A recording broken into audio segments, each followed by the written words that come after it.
feel like I should be wearing my belt. Not that you can see my waist, but it looks weird without one. And with the belt, I look like Santa Claus. In my last video, I mentioned that I would be doing like a stories wrap up, and that's what I'm here to do.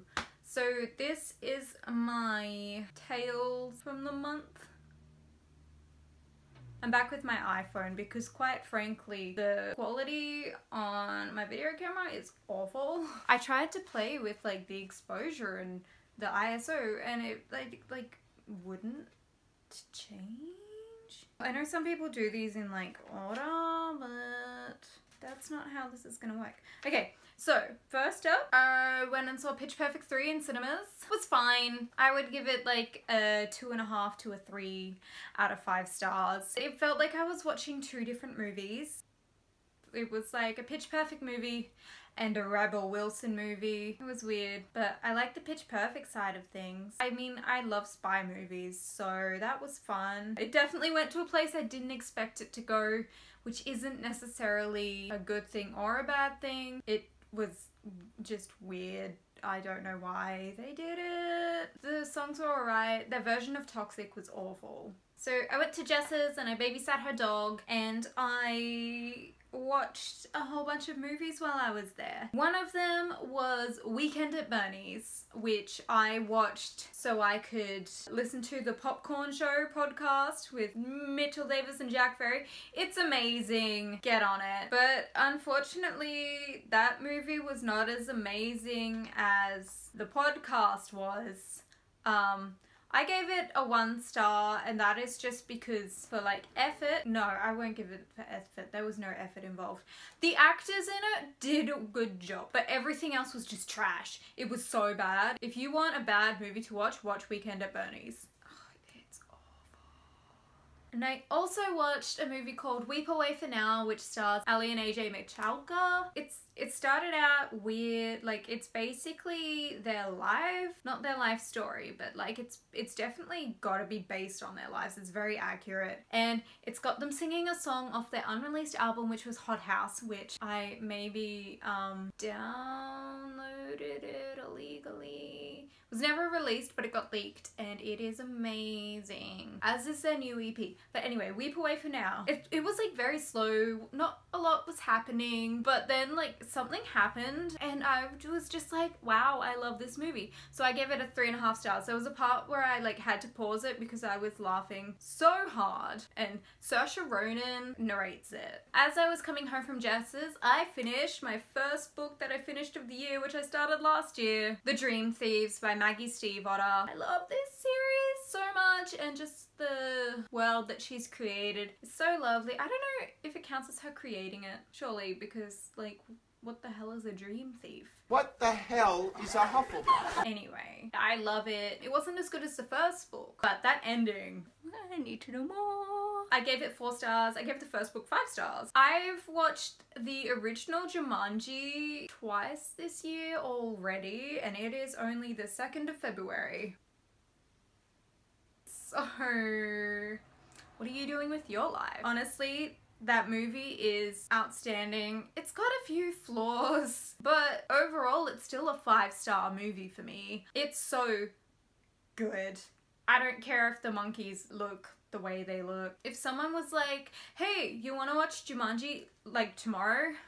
The answer would be yes. Then I went and saw the other Jumanji in theaters. Jumanji Welcome to the Jungle, starring my precious babies Jack Black and Karen Gillan. That Jumanji, I think I wrote down 3.5 stars, but maybe it's more of a 3-star movie. It is very enjoyable. The concept was great. It did feel like I was watching a video game sometimes, which is like the idea. Nick Jonas was surprisingly very good in it. He gets lots of praise for acting, but I haven't seen any of that acting that he gets praised for, so I wasn't sure what to expect. You hear his voice before you see his face in this movie, and it's admits all of this noise from the marketplace, and I knew instantly that it was Nick Jonas before I saw his face and actually heard his voice clearly, and I think that says a lot about me and how old I am, and that I'm a very big Jonas Brothers fan. I rewatched High School Musical. Two of my friends and I, we had a sleepover and we watched a bunch of movies. That was one of the times I watched Jumanji, and we sang a lot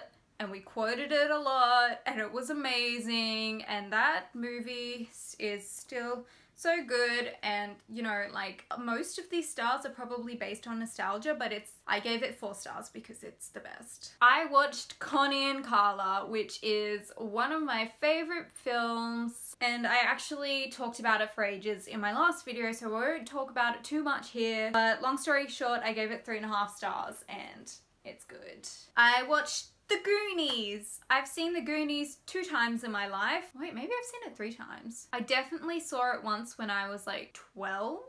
The second time I was probably like 17 or 18, and now I've watched it again at 24, and a lot of people cite this as their favorite movie, but I gave it 2 out of 5 stars. It's a mess. Although there is this one like overhead shot of them riding their bikes, and it is beautiful. Stranger Things probably wouldn't exist without The Goonies, but so I will give it praise for that. It's great, but it is so weird, and there's some fucked up shit in that movie, and the bats are very fake. But I will say that when that guy sang Italian in the kid's face, that was the greatest moment of my life, and I aspire to be that man singing in Italian in a child's face. Oh, the very first movie I watched of the year was Belle. This is a story about a woman, she's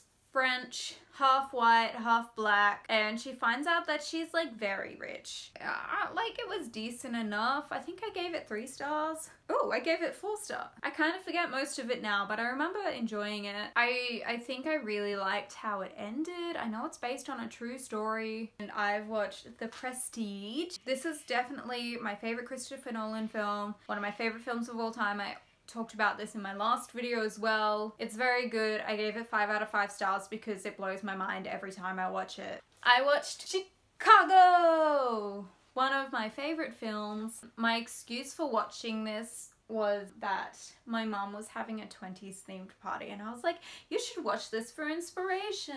And my 7-year-old cousin was there, and right after they sang Cell Block Tango, she's like, I like it when they go, like when they kill the men. That was hilarious, and I love Allison a lot. Almost the final film that I have watched this year, Back to the Future Part 2. I've seen this before. I love the whole series. Back to the Future Part 2. I think I would like it a lot more if there wasn't a lot of foreshadowing to the 3rd film. They did film 2 and 3 at the same time, so I get that they could do that, but it was really annoying. It's probably very cool if you've never seen the 3rd film and you're watching the 2nd film and you're like, oh, what's that mean? Why is Doc talking about the Wild West every time we see him? But like, knowing that, like, it's probably cool the first time you rewatch it, but I was kind of like, this is weird. What's interesting though is that some of the predictions were real weird, but they got like Skype. They predicted Skype. That's pretty freaking cool. So overall I gave that a 3.5 star. Also they predicted Trump's America, which is in the like bad timeline. If they could just fix that now, that'd be cool. I finished 3 books in January, and I'm very happy about that because I don't finish books very often. I also read from start to finish The Austere Academy, which is the 5th book in Lemony Snicket's A Series of Unfortunate Events. I am aiming to read up to book 9 by March 30th, so I can just binge watch the TV show. I gave that a 3 out of 4 star. It wasn't as good as the first 4 books, and I'm hoping the next ones are a bit more exciting. I love the writing style so much. On Monday night, 2 of my friends and I went and saw I, Tonya in the cinemas, and it was amazing. I gave that 4 out of 4 stars. Please watch it. It's great. And I felt bad because I laughed a lot, even though some like bad shit goes down. I'm not gonna say it in case you don't know what happened in real life, and then you can just like enjoy it as a movie. There were some great camera movements in that film. Finally, the last tale that I have finished. This is my reread of Goblet of Fire by J.K. Rowling, the 4th book in the Harry Potter series. I've been listening to them on audiobook, and I really gotta say that Goblet of Fire is not as good as I remember it. There's a lot of fun stuff happens and you get to see more of the magical world. The second half of this book is really boring and repetitive. Something will happen to Harry and then he will recount the tale to Ron and Hermione, and their inputs won't really ever be helpful to the story in any way. Occasionally Hermione will be like, oh, this. But aside from that, it really didn't aid the story in any way. He just told them what happened, which I think we could have gotten explained in a paragraph instead of like 3 pages. Also, in the movie, the scene in Moody's office is so short, but in the book, I think it is so important. It is an amazing scene, and there is so much they cut out of this book for the movie that I just think is so important to the plot. Things that happen in this book are just sort of like, they're just there in the next few movies and they're not really explained in any way. And that is everything. That is it for me. Everything else that I finished has been in the first 2 days of February, so we'll talk about that next month. Thank you for watching. Like the video if you liked it, subscribe if you want to see more messes from me. Thank you. Bye.